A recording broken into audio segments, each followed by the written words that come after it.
and welcome back to the NRLW Weekly Podcast, all thanks to Lite and Easy and Harvey Norman. I'm Marley Silva, your resident NRLW superfan, and as always, I'm joined by a legend of the game, the one and only Ruan Sims. On the show today, Mackenzie Weale from the Cowboys joins the show to rub in that beautiful North Queensland weather and give us some insight into what's happening with that top four side at the moment.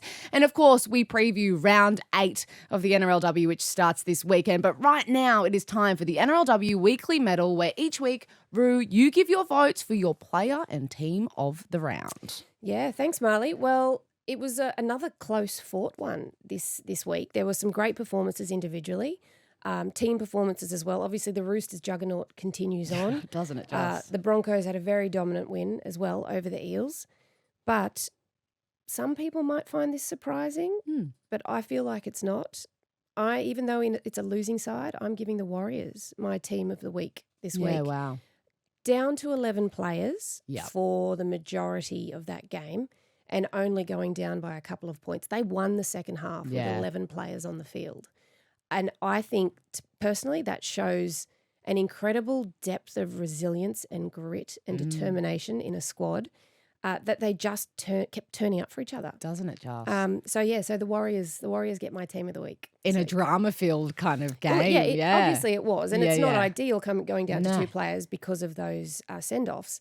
However, after that is what I found. Like, mistakes happen. Things happen. Yeah. It's how you respond to it For sure. that shows what you're made of. And I think the response from the Warriors showed their true character and their mettle. So that's why, they get my team of the week. That's a very fair reason. And did you have a player of the round? Yes, I do have a player of the round, and it is, again, incredible performances across the park. Emma Verren, again, fantastic.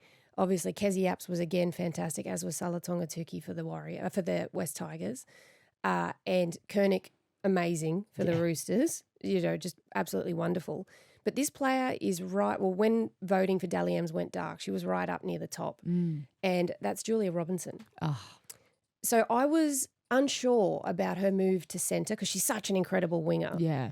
And it took a game or two to really find her groove, Yeah. and she's just dominating. She is absolutely playing such incredible football. So for me this week, Julia Robinson. She's just so strong. And she's a legend. And like, a beautiful I know, human. people are going to go, she's a Queenslander. How can you say that? You're on your side.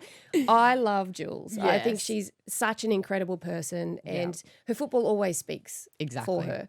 But she's just a legend of a person too. So, Yeah, great Julia. voting. I love it. All right, let's get into these headlines. I think the one that we can't stop thinking about, Roo, is really interesting. News has come out with the Warriors losing quite a few players. That's not a surprise that they're looking for some extra pickups to finish this season.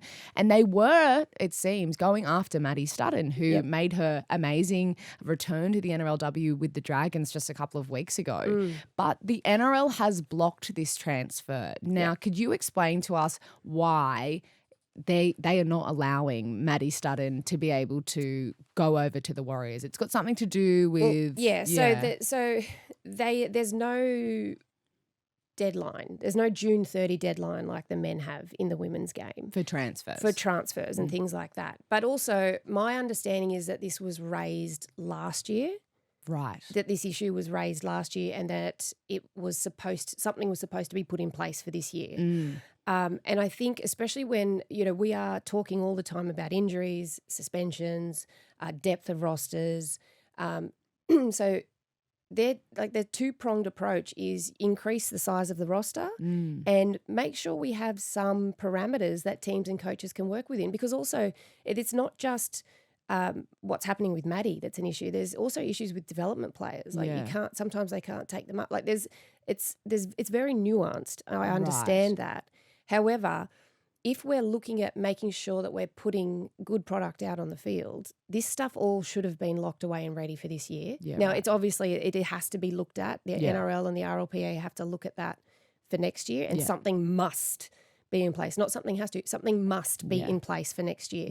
Because what this is now doing, it reduces what the Warriors can do.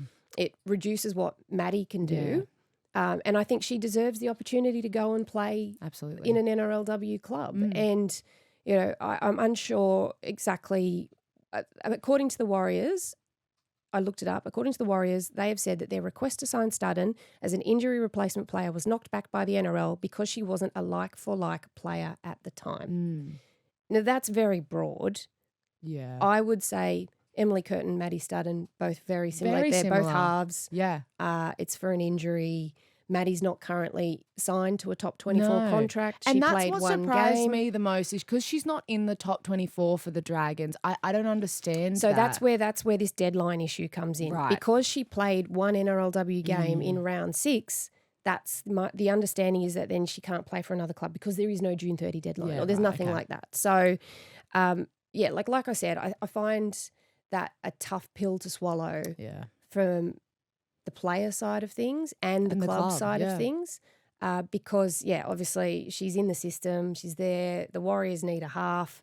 To me, and she needs game time. Yeah, like and also she needs to put her hand up to try and get a contract for next year. Like she's not playing football to stay in Harvey Norman competition. Yeah. She wants to play NRLW. So I think that's something that needs to be ironed out. I think that transfer window, all that sort of messiness, and then also the development players, that needs to be really clear. And then also squad size. Yeah. They're two really, really important things that must be addressed and must have something ready to go for next year. This is something we've already spoken about. And also, this season. sorry to interrupt. Yeah. Surely there's avenues for dispensation. Like the Warriors are brand new back into the competition. Yeah. And the NRL is the ones who have given out these licenses, have made the decision to expand the competition. And in order to make that successful, they also have to have a safety net for those teams. And I think that it's just a no-brainer in these sorts of situations. Like in their first season back, and it would be the same for the Dogs' first season in the NRLW, you want them to be successful. Like we see this with any expansion teams in the men's competition. There's a little bit of that extra safety net there because it's better for the entire competition. It looks like it's one of those kind of silly things that, we've talked about this needing to have been fixed last year. It's something that hasn't been addressed because maybe there was a little bit like, it's not going to affect things too much or there's other things going on. I can't comment on the reasoning because I'm not involved in that decision making. However, I feel like it must be addressed going forward because then we're hamstringing players' ability to show themselves on a big stage to then look for contracts going forward. For sure. And if we want to be a big discussion around NRLW is depth. There's players there, but they need to have avenues to be able to play. We'll see. Yeah. But that's my take on it. And obviously it is frustrating for players, frustrating for coaches. I'm sure it's frustrating for the NRL because they've got their reasoning for why they've done things. But I would just urge something to be in place ready to go. Absolutely. Couldn't agree more. Hey, this has been an interesting one that's popped up this week. I mean, how much do you play into a rumour mill? Because this is something that I saw emerge on social media, that all of a sudden there were little tweets and posts and things going around of whispers Jesse Southwell could be heading to Brisbane. So it was originally discussed on another podcast that the Brisbane Broncos were actively pursuing Jesse Southwell, obviously the marquee player of the Newcastle Knights, who's a star, but it's kind of looking like a rumour's just a rumour. Well, rumours are just rumours until there's any fact to back it up. And my understanding is that her management has come out and said it's just a rumour, like she's not actively looking. She's still got a couple of years on her contract, I believe, at the Knights. It's just a rumour at the moment. I mean, it would have to be something pretty significant to break 2 more years of a contract. Yeah. It's just a rumour. Like it's a rumour for now. And obviously rumours make the world go round, don't they? It gives us something to chat about. But at the same time, I don't like buying into it until there's actually some guts to it. Yeah. And I know it has to be discussed. But if the rumour was to be true that the Broncos are chasing her, why wouldn't they? She's the best half, one of the best halves going around in the game. Like her whole year has been fantastic. Yeah. And the Broncos are allowed to chase who they want. Yeah. And Jessie's allowed to look around. If she wants to, if she's not breaking contracts and stuff like that and she's looking to go somewhere else, she's allowed to do that. I think my favourite thing about this story is because, there's who knows what the basis of this and then what sparked this. And that's kind of relevant to me because my favourite thing is I love how passionate everyone got about it straight away. I'm like, yes, like we love her so much. Like Knights fans are like, no. And like Brisbane fans are excited by that prospect. Like I just like that, you know, people are so invested and they love these girls so much. I'm like, whatever, like it's probably a nothing, especially for management's come out and been like, this isn't happening or whatever. Yeah. I just think it's really cool because everyone was super pumped up about it. Yeah, yeah. And it is like we said, like it's all just, you know, they're passionate about it. But I know that Knights fans would be hurting because they've lost really good players already. So they're like, oh no, not another one. Yeah, you took Tamika. You can't take Jesse. Not another one. But I wouldn't begrudge her if she chose to go somewhere else. Absolutely not. It's completely up to She's the player. So young. Gosh. Yeah, but also, it's just a rumour. Yeah. We'll wait and see. We'll wait and see. It's up to her. Like, yeah.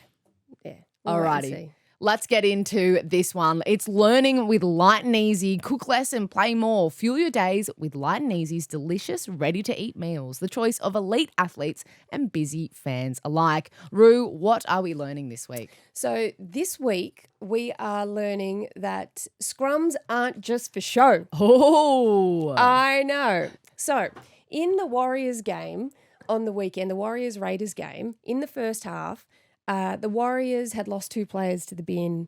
They had a knock on, you know, I can't even remember how far out it was, maybe 25 or 30 metres out from the Raiders try line. And what I love about it is it's a Raiders scrum. Mm-hmm. And now what I've done here for you, Marley, I was right on the money. 25 metres out. Oh, well done. She knows what she's talking about. So I pulled it up on my little hang on, I've got to stay here. I'm getting out of the way. So I pulled it up on my little iPad for you. Yes. So you can see here, 25 metres out. Mm-hmm. There's less people in their scrum because they want to make sure they've got more defenders out. So you don't have to commit. You don't have to have the 6 in the scrum. You can just, and like we did here, Harata Butler asked, she's like, can we just have 4? Yeah. And the rest said, yeah. And she's like, sweet. Like, you 3 stay there. She's just like moving them around. Yeah. Anyway, what I love about this, scrums aren't just for show. They're not ornaments. If I hit play for you, and we're going to put this on the potty for everyone at home to watch. This is some old school stuff, isn't it? Yeah. So right here, you can see they're just trying to figure it all out. They're getting themselves sorted. And what I love about this is that there's a lot of rugby union girls in there. True. And look at this, strike against the feed, and the Warriors get the ball back. Oh my gosh, that is the best ever. Yeah.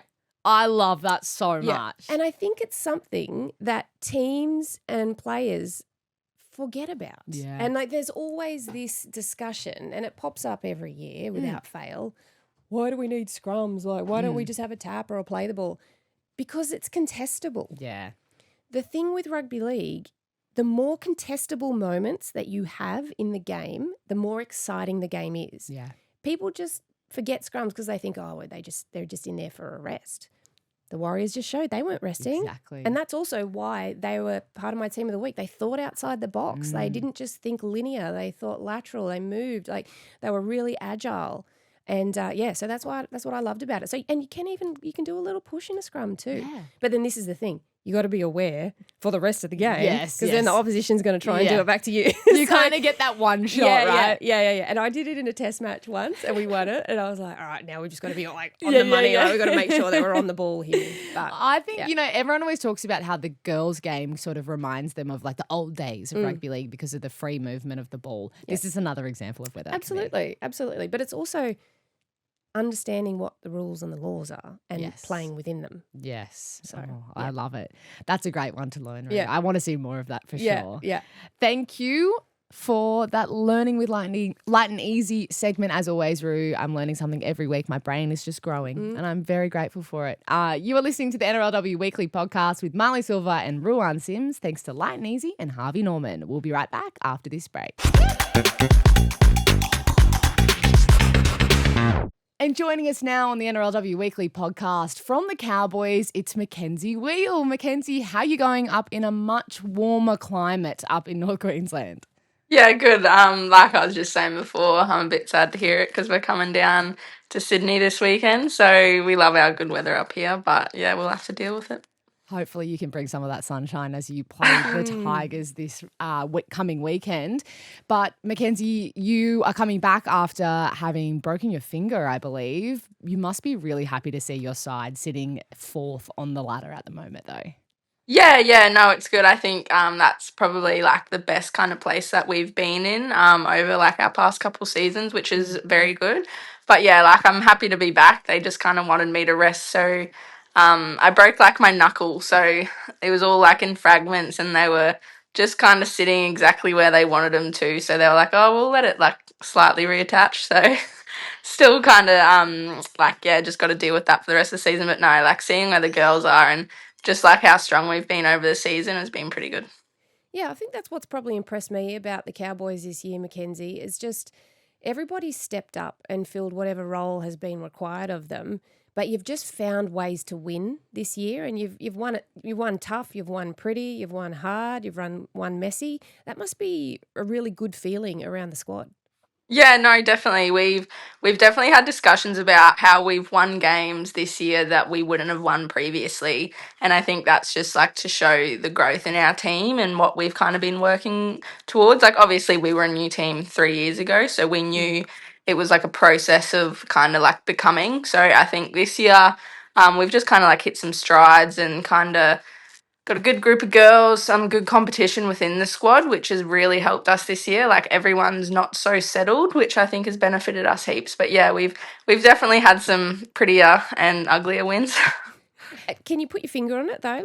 Like, what's been different this year to previous years, or is it just that you've kind of got your feet under you guys now and you've found a real groove? Yeah, I think, and also like we've got a pretty good coaching staff. Like our coaching staff obviously changed last year, like head coach wise, which was a bit of like just like a bit of a shock to the team. So I don't think anyone really knew how to approach anything. But then everyone's obviously a bit more comfortable. Then we've got Fui with us and Ty Williams, and they just kind of gel really well. We call them the little boy group. So they kind of gel with each other and kind of bounce off each other. And then I think us girls really respond to them well, and they've just kind of come in and said like, this is what we're doing. This is how, like, this is the kind of team that we're going to be. And then we've all just kind of bought into it. I think that it feels like the Cowboys are sort of emerging as the dark horse of the competition for 2025. I think it's part of the Australian culture to kind of like to be the underdog and like to, be chasing someone rather than being the hunted. Is that something that's motivating you guys at the moment?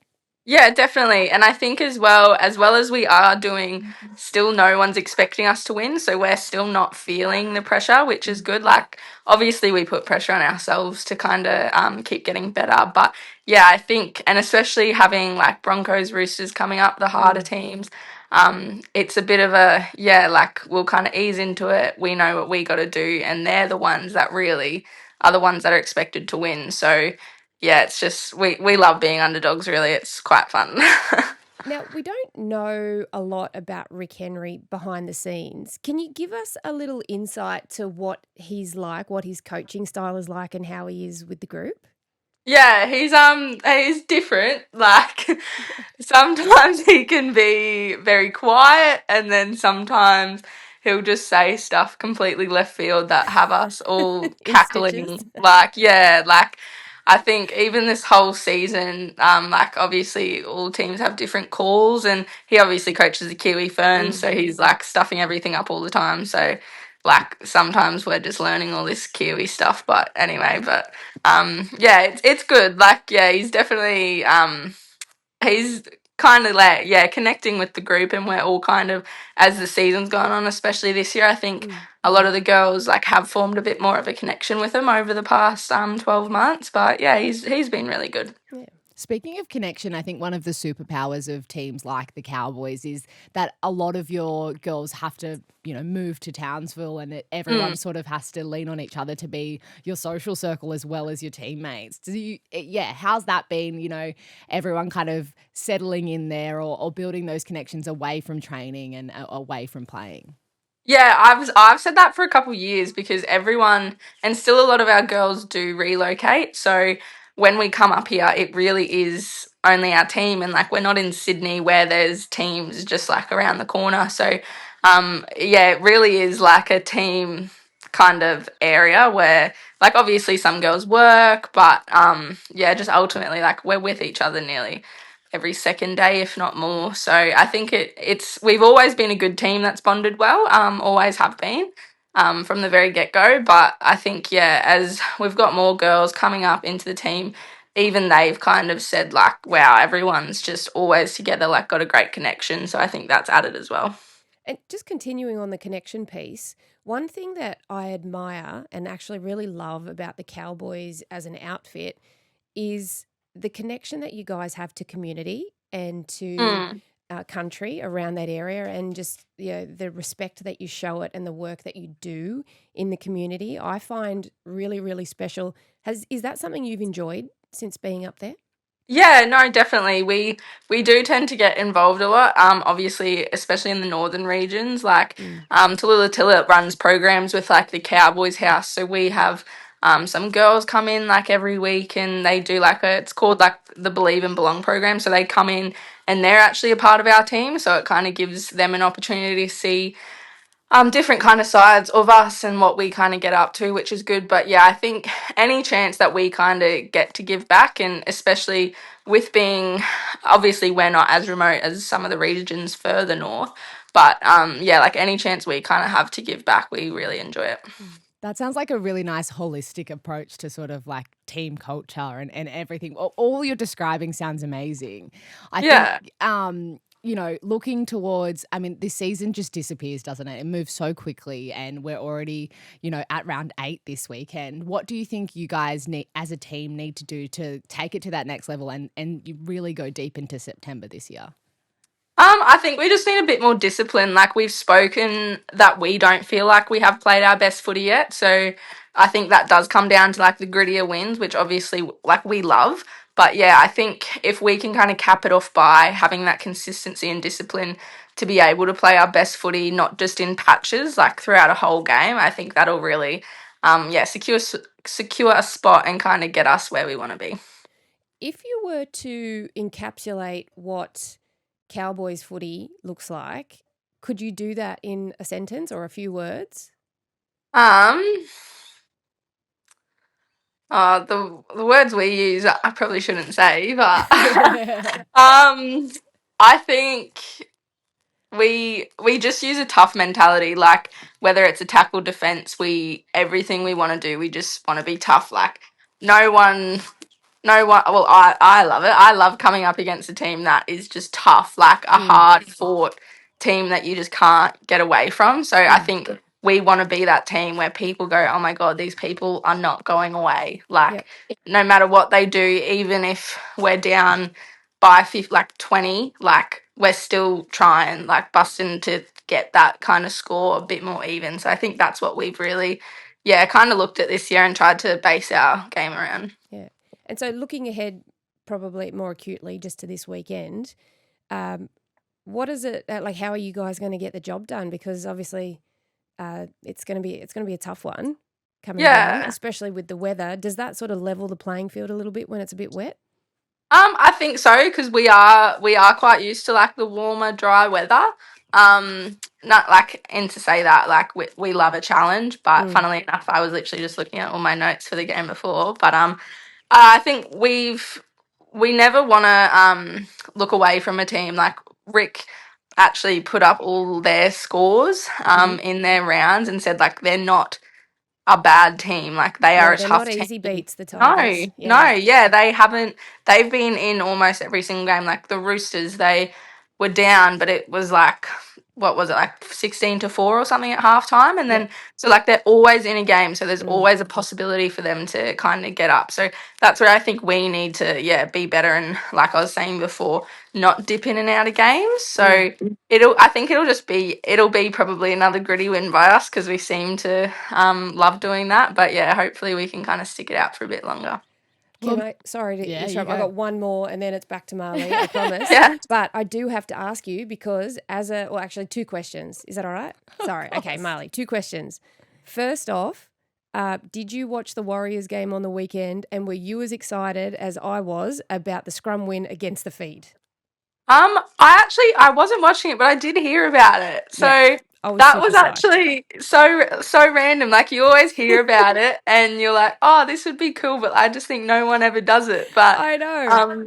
yeah, it would have been a bit of a shock, I think, especially to the opposition being like, oh, what's just gone on? Yeah. So Yeah. So yeah. keep that one in your backpack for the weekend. But then also, speaking of the weekend, again, being a front rower, coming up against Sala Tongatuki, that's going to be a battle that I'm sure you're really looking forward to this weekend. Yeah, like we have obviously like fronted that they've got strong middles. Like you were saying, they're not a soft team. So I think any kind of battle in the middle, I love. Like I take it with both hands, and it's obviously a challenge that you want. Because I'm like a strong believer in if your opposition's harder, like you're gonna play harder. So I think it's gonna be a very good game for both of the middle packs, and it'll be a very interesting one to watch. Well, we can't wait to see you back, Mackenzie. I love when you were talking about the toughness and that being a big part of the Cowboys mentality, because I think every game I've seen you play, you are always one of the tough ones out there, and I certainly wouldn't want to be facing you. Good luck with the trip down. Hopefully the weather doesn't interrupt your flights or anything, because like it's really hectic. Yeah. But Surely it can't be worse than Newcastle in Magic Round. that is so It's on true. par. Yeah, it's pretty close. Oh, on par. okay. Yeah, Cool. yeah. We had 50 mils of rain yesterday and we're due to have 70 today. Oh gosh. After that's so having like fun. 30 the couple of days before. So Yeah. Okay. Oh, Well, very we'll see how it goes. Yeah. But we look forward to seeing you back out on the field. Thank you so much for giving us some insights to the inner workings of the Cowboys, and good luck with the rest of the season. No, thank you very much. Thanks for having me. A huge thank you to Mackenzie Weale for joining us this week. I really love hearing about what's happening with the Cowboys, Roo. It excites me. I think they are, they can really put it to some of those top teams. Yeah, It'd be great. I think they caught a lot of people off guard this year. And I will put my hand up and say I was one of them. Yeah. In a positive way. Yeah, for sure. And I love what they're doing. So well done. You were listening to the NRLW Weekly podcast. Thanks to Lite and Easy and Harvey Norman. Bonus gift cards with selected TVs, fridges, and more now at Harvey Norman. Now, Roo. Well, Marley, this is my favourite segment. Marley, what's caught my sideline eye this week? Well, it's pretty hard to go past this one, Roo. After just 11 weeks since she had her beautiful baby girl, Caitlin Johnston-Green returned to the NRLW for the Sharks on the weekend. That is the most incredible thing. And she said to me in the pre-match that she truly didn't think 11 weeks ago that she would be playing NRLW this soon. She gave a lot of credit to the medical staff at the Sharks to support her. And she got out there and she didn't look like she'd missed a tick. Like, I think she knocked the ball on with the first touch, but that's fine because she was just ready to go out there and get in the contact straight away. Yep. And what an inspiration, like truly. And I know it meant a lot to the other Sharks girls. Like, it just was something so, so special. And with so many mums in the NRLW, we saw Sammy Bremner come back from Corbin her Baxter. third child, Corbin from her second child. They came back to the competition. And we have a lot of pregnant girls at the moment. Ivania Polite, Shannon Marto, Millie Elliott, so many who are having babies this year, who I know especially Millie says this to us all the time. She just wants to get back out there on the field as soon as possible.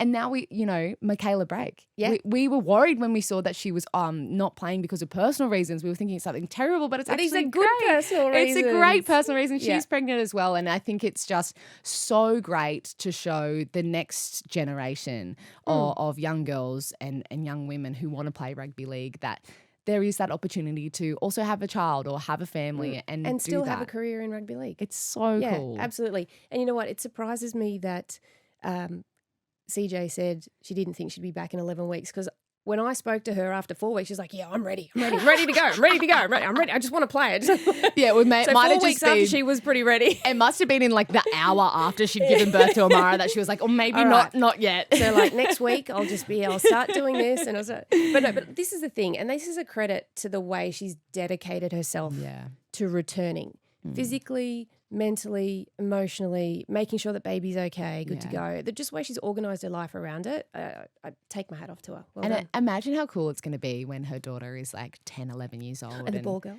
Or Stuff even, like that. and asking her mum like, oh, mum, when did you go back to footy? And she can show that game and be like, yeah, you're 11 weeks old in the stands. Yeah. That is pretty And you had sick. 30 new aunties. Yeah. Which is the best ever. And yeah, I think that really warmed a lot of people's hearts in our game. Yeah. All right, now it's time to get into your questions. Questions from you, the listener, and you always ask us great things. This one this week, Rue, comes from Nikki. Nikki asks, Rue, as a coach yourself, which coach in the NRLW do you think is getting the most out of their squad this season? And what is one thing they are doing better than anyone else? That's a really good question. There are a number of coaches that are doing really, really well. But it's hard to look past John Strange at the Roosters because they have been so dominant all year. They still aren't playing their best football, which is, I'm sure, a source of frustration for him. Yeah.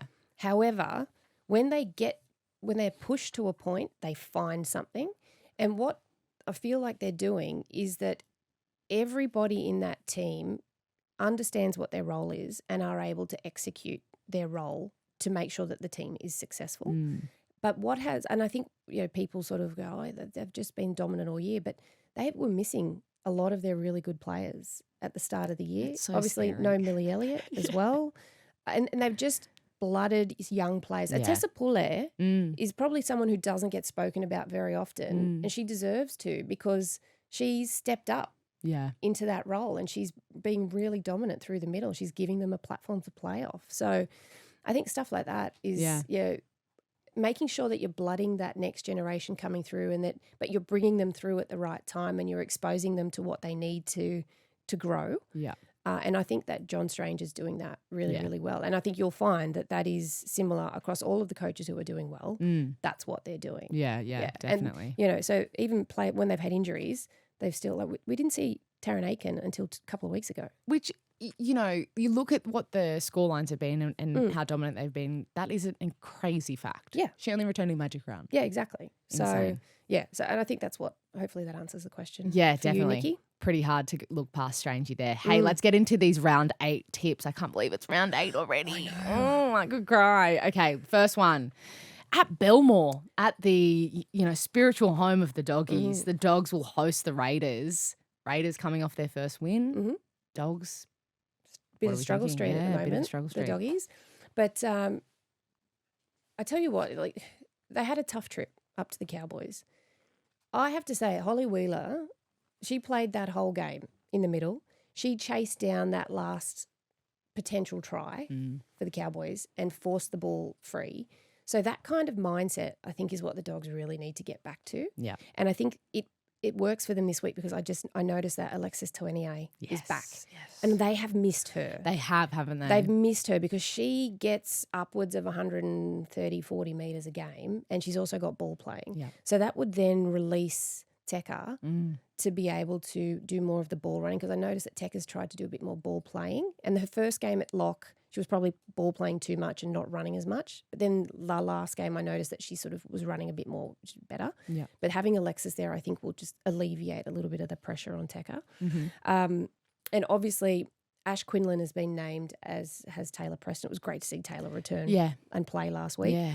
Also hilarious to hear her afterwards saying, she just had a bit of grade 4 carry-on. She was just, a bit of a shock, which is fair with a knee injury. But I love that she just sort of gave it to herself there too. But look, the Bulldogs have to be really, really careful here because, yes, the Raiders are coming off a win. Grace Kemp returns for them as well. And they do need to and I felt like Sophie Hollyman had her best game last week too. And, they just need to make sure that they're playing their best football, the Bulldogs. This will actually be a really tight tussle here. I think so too. And I know, the Raiders got the 2 points, which I'm so happy for them, but they almost got run down by 11 players last week, which is the elephant in the room, which I'll talk about now. Yeah. So that, to me, the Raiders really need to work on that mental toughness. They lost that second half to 11 players, 12 points to 4, and they can't afford that against the Bulldogs because the Bulldogs have incredible strike power. Yeah. So they just need to be really, really careful. I'm going with the Bulldogs here Yeah. because they're back at their spiritual home. Yes. Are you at this game? I sure am. Oh, I'm are you getting going off to a paint your plane. face? I'm going to get off a plane from Melbourne because I'm there on Friday night yeah. and just be red hot. Like, Yeah, just come in hot. yeah, after like 3 coffees, just ready to go at Nice. Belmore. And then, you know, the guy who's always dressed up head to toe with the face Yes, paint? the wizard. Yes. The wizard? Yeah. Maybe I'll borrow some face paint from him. Well, it's a Maybe bit after early. the game because you don't want to go too early. And then I also have to go to the Eels Roosters game. So I probably shouldn't. It's fine. After the Bulldogs and Raiders game, it is the Titans and the Dragons. At the Gold Coast Yeah. too.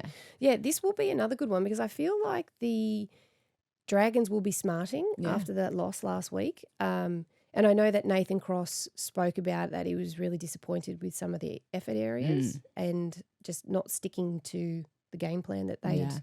And he also said in his presser that he didn't see it coming. Yeah. He said they had such a good week at training. Yeah. They didn't see that coming.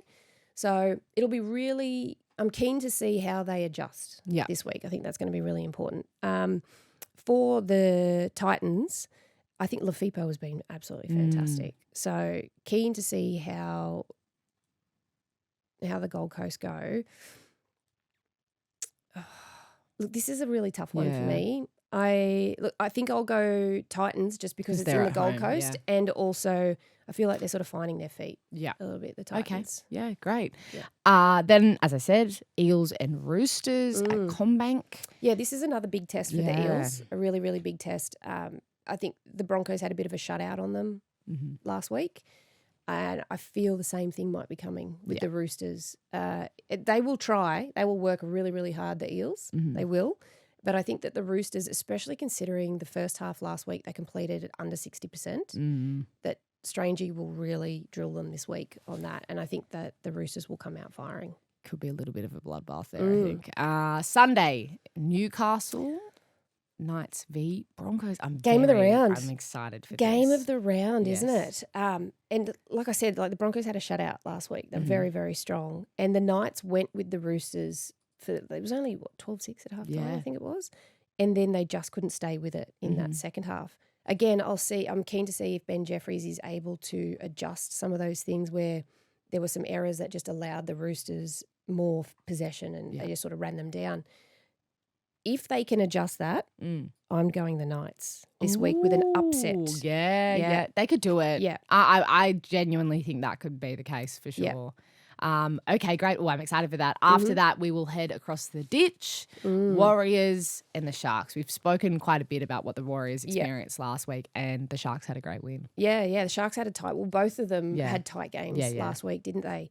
And obviously the Warriors down to 11. I just wonder how much that's taken out of the tank for them. Like they'll be up for it. I think particularly the first half will be really, really tough. But then I feel like maybe some quality in the Sharks will really step up and take that second half on. Even though I think the Warriors have won every second half that they've had this year. I think the Sharks get the job done away from home in their first trip to New Zealand. And then our final game of the round, as we spoke about with Mackenzie Weale, they are coming down to Leichhardt. We're top and tailing this round with some spiritual homes for teams as the Tigers host them. I'm looking forward to this. I think the Tigers will be really feeling so much better. They finally got that win. Yeah. Kessie said to me last week, we have to win this game. Yeah. We absolutely have to. So it was just so nice. It made me really happy to see them win. Yeah. And they were great as well. They played tough. Yeah. And the positional changes that I was unsure of were brilliant. Yeah, it worked out well. Only because I'd never seen Faifua play there. But watching her there, she's got a real touch footy style about her in that half position. And I quite like that. And Caitlin Turnbull. Friend of the show. Gee, she did a great job. Oh, mate, she is next level. Like she's Rookie of the Year. Yeah. Like, she's absolutely nailing it. Yeah. So I love what the Cowboys are doing. I really, really do. I feel like the West Tigers just might have their tail up. Yeah. And being at Leichhardt after the boys And play, after the men's game. I think that the weather will definitely benefit them. Yeah. So I'm going to go with another upset. Yeah, okay, I'm going to great. go the West Tigers. I love it. At home. A round of upsets. We're about it. All right. Well, Roo, thank you so much for your expertise as always. We will be here again next week, keeping you company all the way through this NRLW season. Thank you for tuning in. Send us your questions. Share the show with a friend. And subscribe wherever you're listening.